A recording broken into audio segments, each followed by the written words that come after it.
দেশের বাইরে যেখান থেকে ভিডিওটি উপভোগ করছেন সবাইকে জানাচ্ছি আমার আন্তরিক প্রীতি এবং শুভেচ্ছা। আশা করি সবাই ভালো আছেন। আমি আজকে আপনাদের সামনে প্রতিক্রিয়া উপস্থাপন করছি। বাঁশি সংক্রান্ত কিছু গুরুত্বপূর্ণ বিষয় নিয়ে আজকে আলোচনা করব। পাশাপাশি বাঁশি শেখার ক্ষেত্রে যেসব বিষয়গুলো খুব প্রয়োজনীয় এবং না জানলেই নয় সেসব বিষয়গুলো নিয়ে আজকে আলোচনায় আমি রয়েছি কিছুটা সময়। আপনাদের বাঁশির সুর শুনলে অনেকের মধ্যে বাঁশি বাজানোর আগ্রহটা বেশ জমে ওঠে। অনেকে ভাবেন যে আমি যদি বাঁশি বাজাতে পারতাম। অনেকে 2 বছর 3 বছর 4 বছর 5 বছর যাবৎ বাঁশি বাজানো প্র্যাকটিস করতেছেন, বাট বাজিয়ে উঠতে পারতেছেন না। আমি সেই ভাইদের উদ্দেশ্যে বলবো, আসলে বাঁশি বাজানো একটা সাধনার বিষয়। প্রচুর সাধনা এবং অধ্যবসায়ের প্রয়োজন এবং খোলা মনের প্রয়োজন। এখানে অনেক লোক আছেন বাঁশি বাজান কপট মন নিয়ে, তার দমের প্র্যাকটিসের সমস্যা হয়, বিভিন্ন সমস্যার কারণে বাঁশি প্র্যাকটিস করছেন ঠিকই, কিন্তু বাঁশি বাজাতে পারছেন না। তো বাঁশি বাজানোর ক্ষেত্রে আপনাদের যে বিষয়গুলি প্রথমত খেয়াল রাখতে হবে সেই বিষয়গুলি হলো যে বাঁশি নিয়ম মতো প্র্যাকটিস করতে হবে, সময় মতো, নিয়ম মতো, তাল, লয়, এসব বিষয়গুলো ভালোভাবে খেয়াল রেখে তারপরে প্র্যাকটিস করতে হবে। যদি এসব প্র্যাকটিসের ব্যাঘাত ঘটে তাহলে আপনার বাঁশিতে সাফল্য অর্জন করা খুব কষ্ট হয়ে যাবে। যেটা 2 বছরে শিখতে পারবেন সেটা দেখা যাবে 5 বছর 7 বছর বা তারও বেশি লাগতে পারে। আবার যদি সময় নির্দিষ্ট একটা সময় স্যাক্রিফাইস করে তারপরে সঠিক নিয়ম এবং ডিসিপ্লিনের মাধ্যমে আপনারা প্র্যাকটিস করেন তাহলে বাঁশি বাজানোর ক্ষেত্রে আপনারা সাফল্য খুব দ্রুত পাবেন। আর যে বিষয়টা একেবারে না বললেই নয় সেটা হলো যে বাঁশি শেখার ক্ষেত্রে প্রাথমিক পর্যায়ে একটা ভালো বাঁশির প্রয়োজন। আর ভালোবাসির ক্ষেত্রে যে বিষয়টা বেশি লক্ষণীয় হয়ে দাঁড়ায়, যখন একটা বাঁশি এই সাইজের এ7 সাইজের একটা বাঁশি শেখার ক্ষেত্রে এ7 সি অথবা বি এই বাঁশিগুলি খুবই ইম্পর্টেন্ট শেখার জন্য এবং খুবই প্রয়োজন, মানে গুরুত্বপূর্ণ শেখার ক্ষেত্রে। অর্থাৎ এর চেয়ে বড় বাঁশি হলে সমস্যা, ফিঙ্গারিং করতে সমস্যা, আবার এর চেয়ে ছোটো বাঁশি হলে দমের সমস্যা। অর্থাৎ ছোটো বাঁশিতে দমের পরিমাণ অনেকটা বেশি লাগে। আর প্রাথমিক অবস্থায় একটা মানুষ দম যখন দিতে থাকে বাঁশিতে, অর্থাৎ ফু যখন দিতে থাকে, তখন যখন ফুয়ের ঘাটতি ঘটে তখন মাথা ব্যথা করে অনেক সময় বেশি ফুয়াতে গিয়ে। আবার দেখা গেছে যে ফু ঠিকমতো দিতে না পারায় সাউন্ডের কোয়ালিটিও ভালো আসে না। আবার বড় বাঁশি নিতে গেলে ফিঙ্গার সঠিকভাবে না পড়লে আপনি ফু দম যতই কম লাগুক কিন্তু বাঁশিতে সাউন্ড বের হবে না। সেই জন্য সবচেয়ে প্রয়োজনীয় এবং গুরুত্বপূর্ণ যে বিষয়টি সেটা হলো এই সাইজের, অর্থাৎ এ7 অথবা বি, সি অথবা এ, এই বাঁশিগুলি নিয়ে আপনারা প্র্যাকটিস করতে পারেন। প্র্যাকটিস করা আপনাদের জন্য খুব সহজ হবে। এখন বিষয় হলো যে এই বাঁশিটা অনেকে জানতে চাইবেন, হয়তো বা দেখানোর পরেই জানতে চাইবেন দামটা কীরকম হতে পারে। বাঁশিগুলি আসলে এই সাইজের, যখন আপনারা একটা বাঁশি কিনতে যাবেন 200 থেকে বা তার উপরে 1200-1500 টাকাও আছে। বাঁশি তো বাঁশ দিয়ে একটা বানালেই হয়ে যায়, আসলে কিন্তু শেখার জন্য এই ধরনের কথা প্রযোজ্য নয়। অর্থাৎ শেখার জন্য এখানে যে নোটগুলি আছে এই নোটগুলি টোটালি অ্যাকোরেট থাকতে হবে। যদি এই অ্যাকোরেট নোটগুলি না থাকে, প্রত্যেকটা নোট যদি অ্যাকোরেটলি না বাজে তাহলে বাঁশি বাজিয়ে আপনি স্বস্তি পাবেন না এবং শেখার ক্ষেত্রেও প্রতিবন্ধকতা সৃষ্টি করবে। এই জন্য আপনাকে যেটা করতে হবে, এই সাইজের একটা বাঁশি বড় জোর 1 থেকে 1200 টাকা, 1000 থেকে 1200 টাকা নিবে আপনারা এই সাইজের বাঁশি, একটা বাঁশি নিন। প্রাথমিকভাবে শেখার জন্য অধিক বাঁশির কোনো প্রয়োজন নেই। আপনারা একটা বাঁশি নিয়ে প্র্যাকটিস করুন, যখন অ্যাডভান্স লেভেলে অর্থাৎ 1 বছর 2 বছর বাজানো হয়ে যাবে, যখন টুকটাক গান উঠাতে চেষ্টা করবেন বা সারগামগুলি কমপ্লিট হয়ে যাবে, তখন আপনারা একটু বড় বাঁশি নেওয়ার চেষ্টা করুন, অথবা তার ছোট বাঁশিও তখন আপনার জন্য ইজি হয়ে যাবে। অর্থাৎ এই বাঁশিটা বাজালে এই সাইজের ছোট যে বাঁশিগুলি সেগুলি আপনাদের জন্য অনেক সহজ হয়ে যাবে, মানে খুব দ্রুত ফিঙ্গারিং করতে পারবেন। আর বড় বাঁশি যখন এই বাঁশিটা ধরার প্র্যাকটিস আপনার সহজ হয়ে যাবে, তখন বড় বাঁশিটা ধরার ক্ষেত্রে আপনাদের একটু ক্রাইসিসে পড়লেও কয়েকদিন প্র্যাকটিস করলে ঠিক হয়ে যাবে। এখন বিষয়টা হলো যে এই সাইজে আপনারা 1000 টাকা বা তার নিচে যদি কোনো বাঁশিওয়ালার কাছ থেকে বাঁশি কিনতে যান, তাহলে বাঁশিটা ভালো পড়বে না। কারণ একটা বাঁশি অ্যাকুরেটলি টিউনিং করতে যে খরচটা এবং লেবারটা লাগে, অর্থাৎ পরিশ্রমটা লাগে, তার 1000 টাকা বা 1500 টাকার সমতুল্য সেই পরিশ্রমটা। এটা আমি পাশে থেকে বসে তারপরে বানিয়ে নিয়ে আসছি, তো এই জন্য এই কথাটা বলতে পারি যে 1 থেকে 1500 টাকার নিচে আপনি এই বাঁশিটা পাবেন না, ভালো মানের বাঁশিটা পাবেন না। আপনাকে দিতে পারবে, নর্মাল একটা বাঁশি দিতে পারবে যে বাঁশিটা আপনি ফুয়াতে পারবেন, বাট নোটগুলি কোনো অ্যাকুরেট নোট পাবেন না। এমনও দেখা গেছে যে একটা বাঁশি তৈরি করতে 3-4টা বাঁশি নষ্ট হয়, অর্থাৎ অ্যাকুরেট টিউনিং ঠিক করার ক্ষেত্রে একটা না একটা প্রবলেম দেখা দিচ্ছে, তখন 2-3টা বাঁশি নষ্ট হয়ে যাচ্ছে। এই জন্য আপনারা প্রাইজের দিকে না তাকিয়ে শেখার ক্ষেত্রে, আমি বলবো শেখার ক্ষেত্রে একাধিক বাঁশি না কিনে সেম এই ধরনের একটা বাঁশি কিনবেন, যে বাঁশিটা আপনার শেখার জন্য অগ্রণী ভূমিকা পালন করতে পারে। আর বিশেষ করে সারগামগুলি সঠিকভাবে যদি আপনি শিখতে পারেন, তাহলে বাঁশি শেখার ক্ষেত্রে আপনার তেমন কোনো প্রতিবন্ধকতা থাকবে না এবং ক্রিটিক্যাল এবং ক্রাইসিস মোমেন্ট তৈরি হবে না। এখন আসা যাক দমের বিষয়টা। অনেকে দেখা গেছে যে বাঁশিতে আপনার ফিঙ্গারিংয়ের সাথে দমের কোনো মিল থাকে না।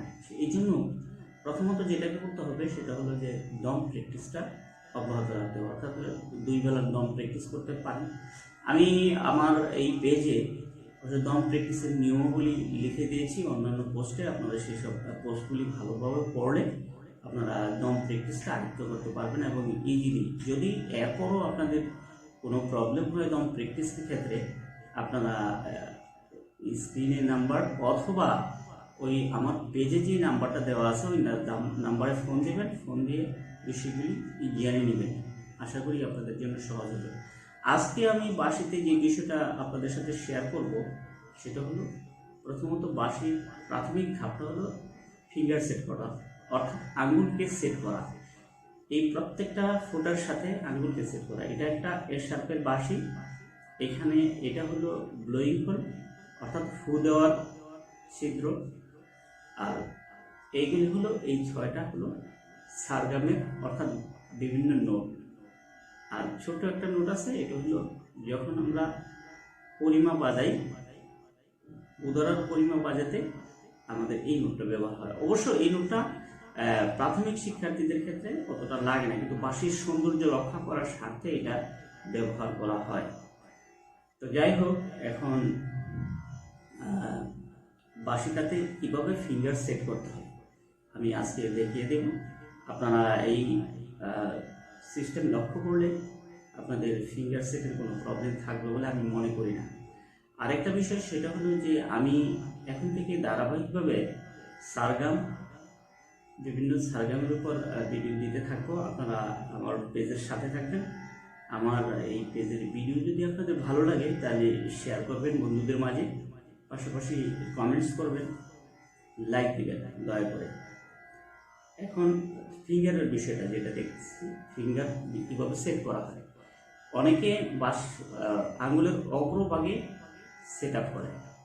এই অগ্রভাগে সেট আপ করলে যেটা হয়, বাঁশিতে যে যখন কোমল নোট এবং ফিঙ্গারিংয়ের যখন গামা অথবা মিল অর্থাৎ ওয়েভিং ঢেউয়ের মাধ্যমে যেসব সুরগুলি ওঠানো হয় সেগুলি বাজানোর ক্ষেত্রে প্রবলেম হবে যদি অগ্রভাগ দিয়ে ফিঙ্গার ছিদ্রগুলিকে ব্লক করা হয়, ছিদ্রগুলিকে ধরা হয়, তখন এই অগ্রভাগগুলি দিয়ে ধরা যাবে না। ধরতে হবে আমাদের এই পার্ট দিয়ে, এই আঙুলের মধ্যবর্তী জায়গা, এই মধ্যবর্তী জায়গা অথবা এটা এখানে, অর্থাৎ এই সিস্টেম, যেটা হলো এই এই এই হয়ে গেল সেট আপ।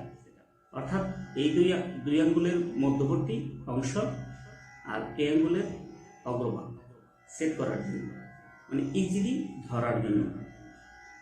ঠিক সেম এই ক্ষেত্রে এই দুই আঙ্গুলের মধ্যভাগ আর এটার অগ্রভাগ,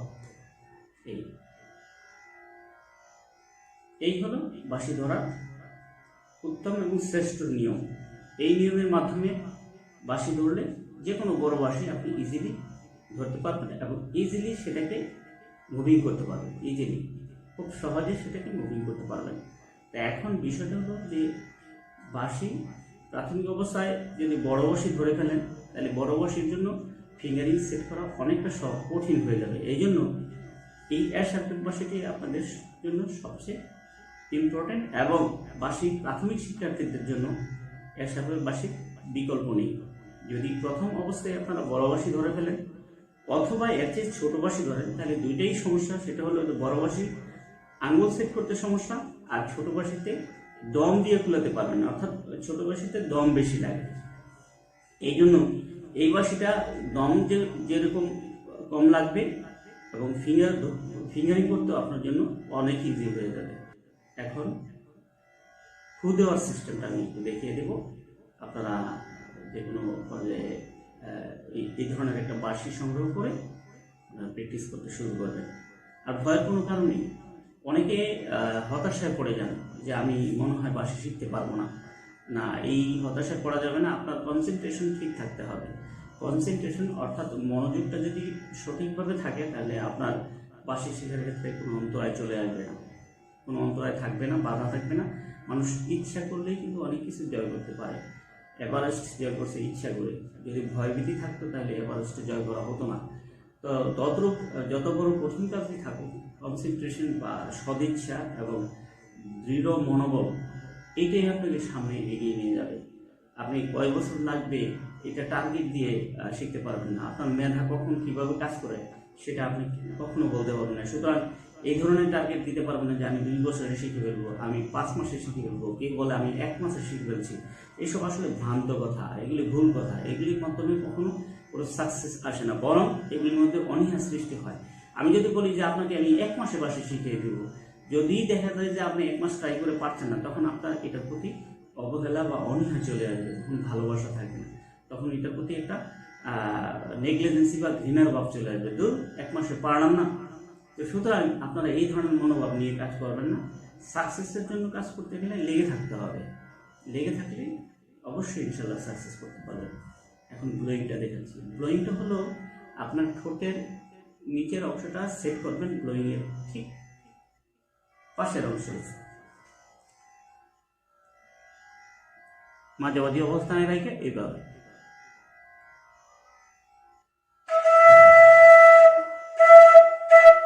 তারপরে যদি সাউন্ড কোয়ালিটি না আসে তাহলে একটু ঘুরিয়ে নেবেন।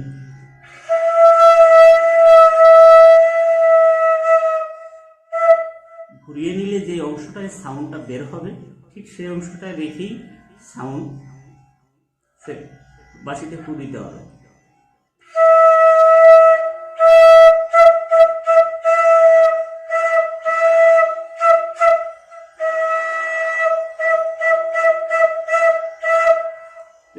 এই হলো বিষয়।